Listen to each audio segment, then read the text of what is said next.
ఓం శ్రీ గణేశాయ నమః. ఓం శ్రీ వేదవ్యాసాయ నమః. ఓం నమో భగవతే వాసుదేవాయ. మహాభారత గ్రంథ పారాయణలో భాగంగా ఈరోజు మనం 379వ రోజుకు చేరుకున్నాము. ద్రోణ పర్వంలో ఉన్నాము. ఈరోజు కర్ణ భీమసేనుల మధ్య జరిగిన భీషణ సంగ్రామం గురించి తెలుసుకోబోతున్నాము. చాలా బాగుంటుంది, చివరి వరకు స్కిప్ చేయకుండా చూడండి. హరే కృష్ణ.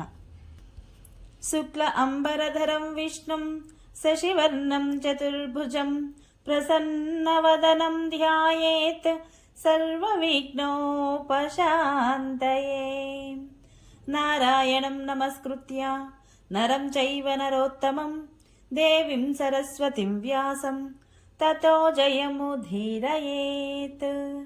హరే కృష్ణ. ఇక మనం పారాయణ ప్రారంభించుకుందాము. సంజయుడు చెబుతున్నాడు, రాజా, ప్రతాపశాలి అయిన కర్ణుడికి మీ పుత్రుల మరణం చూసి చాలా కోపం వచ్చింది.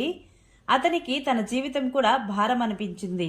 తాను చూస్తూ ఉండగానే భీమసేనుడు మీ పుత్రులను చంపడం వల్ల తన వల్ల జరిగిన తప్పుగా భావించాడు, చంపడాన్ని కూడా. ఇంతలో భీమసేనుడు కర్ణుడిపై తీవ్ర బాణాలను కురిపించాడు. కర్ణుడు అలవోకగా భీమసేనుడి ముందు 5 బాణాలతో తరువాత 70 బాణాలతో గాయపరిచాడు. దానికి బదులుగా భీమసేనుడు అతి తీక్షణమైన 5 బాణాలతో కర్ణుడి మర్మస్థానాలను తూట్లు పొడిచి ఒక భల్లంతో అతని ధనస్సును ఖండించాడు. కర్ణుడు ఖిన్నుడై వేరొక వింటిని తీసుకుని భీమసేనుడిపై బాణవర్షం కురిపించసాగాడు. ఇంతలో భీమసేనుడు అతని సారథిని గుర్రాలను కూడా చంపివేశాడు. వింటిని కూడా 2 ముక్కలు చేసి వేశాడు. కర్ణుడు రథం నుండి దూకి ఒక గద ఎత్తి క్రోధంతో భీమునిపై విసిరాడు. కానీ అతడు అందరూ చూస్తూ ఉండగా దానిని మధ్యలోనే అడ్డుకున్నాడు. కర్ణుడిక భీమసేనుడిపై 25 బాణాలు వేశాడు. భీముడు కూడా 9 బాణాలతో దానికి బదులిచ్చాడు. ఆ బాణాలు కర్ణుడి కవచాన్ని చీల్చి అతని కుడి భుజంలో గుచ్చుకొని ఆపై నేల మీద పడ్డాయి. ఈ రీతిగా భీమసేనుడిని బాణాలతో నిరంతరం కప్పబడి కర్ణుడు మళ్లీ యుద్ధం నుండి వెనుకంజ వేయసాగాడు. ఇది చూసి దుర్యోధనుడు తన తమ్ముళ్లను ఓరి అన్ని వైపుల నుండి జాగ్రత్తగా పడుతూ వెంటనే కర్ణుడి వైపు కదలండి అని ఆజ్ఞాపించాడు. అన్నగారి మాటలు విని మీ పుత్రులు అందరూ కూడా చిత్రుడు, ఉపచిత్రుడు, చిత్రాక్షుడు, చారుచిత్రుడు, శరాసనుడు, చిత్రాయుధుడు, చిత్రవర్మ బాణాలను కురిపిస్తూ భీమునిపై దాడి చేశారు. కానీ భీమసేనుడు వాడు రావడం చూసి ఒక్కొక్క బాణంతోనే వారిని నేలకూల్చాడు. మహారథులైన మీ పుత్రులు ఈ రీతిగా చావడం చూసి కర్ణుడికి కన్నులలో నీరు తిరగసాగింది. అతనికి విదురుని మాటలు గుర్తుకు రాసాగాయి. కానీ కొద్దిసేపటికే అతడు వేరొక రథమెక్కి మళ్లీ భీమసేనుడి వైపుకు వచ్చి అతనిపై బాణవర్షం కురిపించసాగాడు. కర్ణుడు వేసిన బాణాలతో అతడు ఒక్కసారిగా కప్పబడిపోయాడు. అతని శరీరము గాయాలతో నిండిపోయింది. కర్ణుడు బాణాలు వేసే వేగానికి అతని ధనస్సు, ధ్వజము, ఉపసర్కము అంటే సామాగ్రి పెట్టనమాట, ఛత్రము, చర్నాకోల, కాడి నుండి కూడా బాణాలు కురుస్తున్నట్లుగా అనిపించసాగింది భీమసేనుడికి. అతని ఈ ప్రబల వేగానికి ఆకాశమంత బాణాలు వ్యాపించసాగాయి. కానీ కర్ణుడు బాణాలతో భీముడిని కప్పివేసినట్లుగానే భీముడు కూడా అతని మీద బాణాల జడివాన కురిపించసాగాడు. ఆ సమయంలో భీమసేనుడి యొక్క అద్భుత పరాక్రమం చూసి మీ యోధులు కూడా అతనిని ప్రశంసించసాగారు. కౌరవ పాండవ పక్షాలకు చెందిన భూరిశ్రవుడు, సాత్యకి, శ్రీకృష్ణుడు, అర్జునుడు ఈ 10 మంది వీరులు సాధు సాధు అంటూ గట్టిగా సింహనాదాలు చేశారు. అప్పుడు దుర్యోధనుడు తన పక్షపు రాజులతో, రాజకుమారులతో, ముఖ్యంగా తన తమ్ముళ్లతో, ధనుర్ధరులారా చూడండి, భీమసేనుడు వేసిన బాణాలు కర్ణుడికి నష్టం కలిగించవచ్చు. దానికంటే ముందుగానే మీరు అతనిని రక్షించే ప్రయత్నం చేయండి అన్నాడు. దుర్యోధనుడి ఆజ్ఞను పాటించి అతని 7 సోదరులు భీమసేనుడిపై విరుచుకుపడి అతనిని నలువైపుల నుండి ముట్టడించారు. వారు భీమునిపై బాణవర్షం కురిపించి అతనిని బాగా నొప్పించసాగారు. అప్పుడు మహాబలవంతుడైన భీముడు సూర్యకిరణాల వలె తళతళలాడే 7 బాణాలను వారిపై వేశాడు. అవి వారి హృదయాలను చీల్చి రక్తాన్ని త్రాగి ఆవలి వైపు నుండి బయటకు వచ్చాయి. ఈ రీతిగా వాటితో మర్మస్థలాలైన ఛిద్రమైన కారణంగా ఆ 7 సోదరులు తమ రథాల నుండి నేలకూలారు.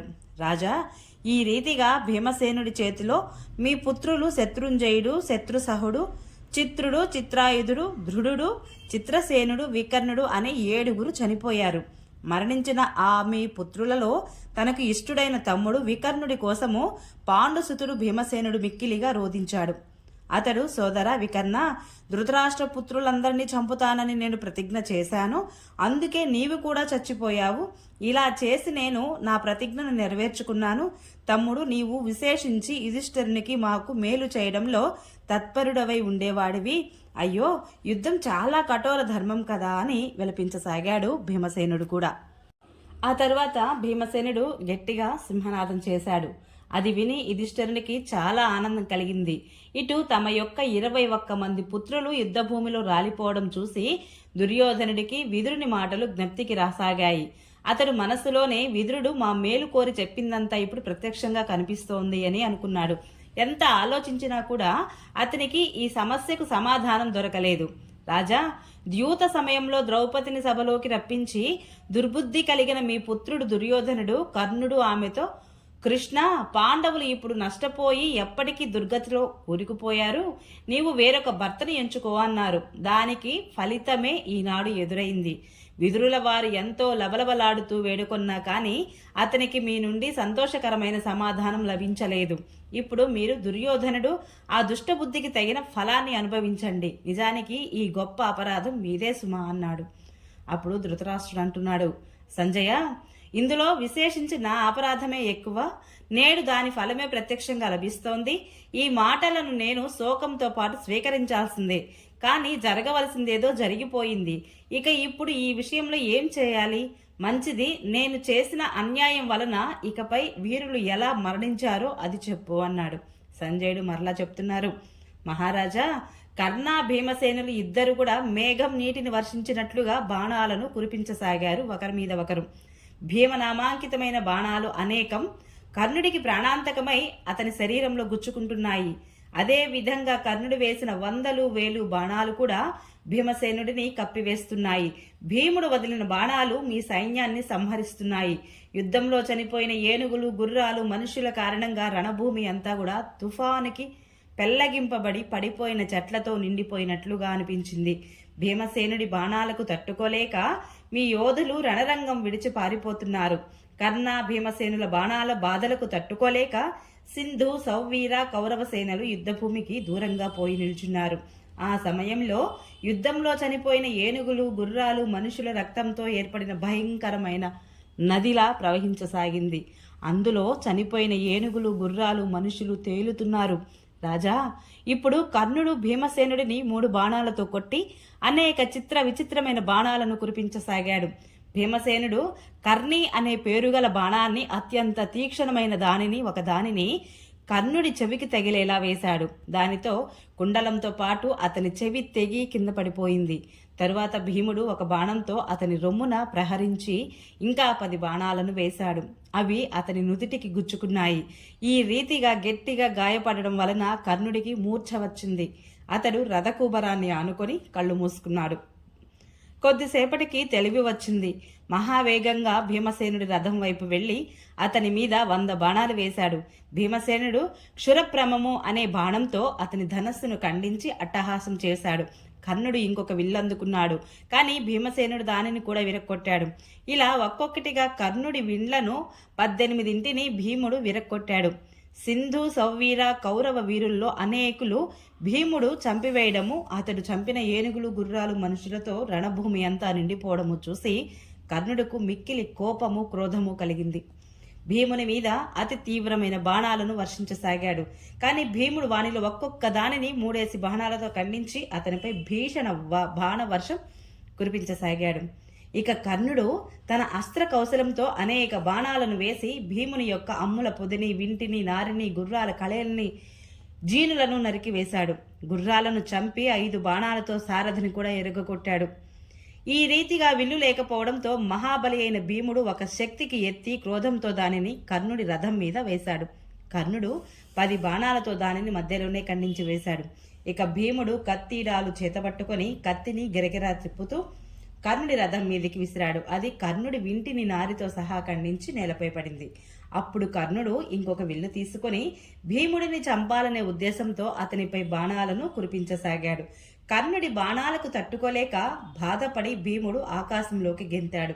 అతని ఈ అద్భుతాన్ని చూసి కర్ణుడు మిక్కిలి గాబరాపడి తన రథంలో దాగుకొని భీమసేనుడి దెబ్బ నుండి తనను తాను కాపాడుకున్నాడు. కర్ణుడు గాభరాతో రథం వెనుక దాక్కొని ఉన్నాడని చూసిన భీమసేనుడు అతని ధ్వజాన్ని పట్టుకొని నిలిచి గరుడు సర్పాన్ని లాగినట్లుగా కర్ణుడి రథం బయటకు లాగడానికి ప్రయత్నించసాగాడు. కర్ణుడు అతనిపై చాలా వేగంగా దాడి చేశాడప్పుడు. భీమసేనుడి ఆయుధాలు అయిపోయాయి. అందుకని కర్ణుడి రథం వచ్చే దారి నుండి రక్షించుకోవడానికి అర్జునుడిని చేత చచ్చిన ఏనుగుల శవాలతో దాక్కున్నాడు. పైగా అతనిని ప్రహరించడానికి అప్పుడు భీముడు ఆ ముక్కలని విసరనారంభించాడు. పైగా రథచక్రాలు లేదా గుర్రాలు ఏ వస్తువు కనిపిస్తే దానిని ఎత్తి కర్ణుడి మీదికి విసరసాగాడు.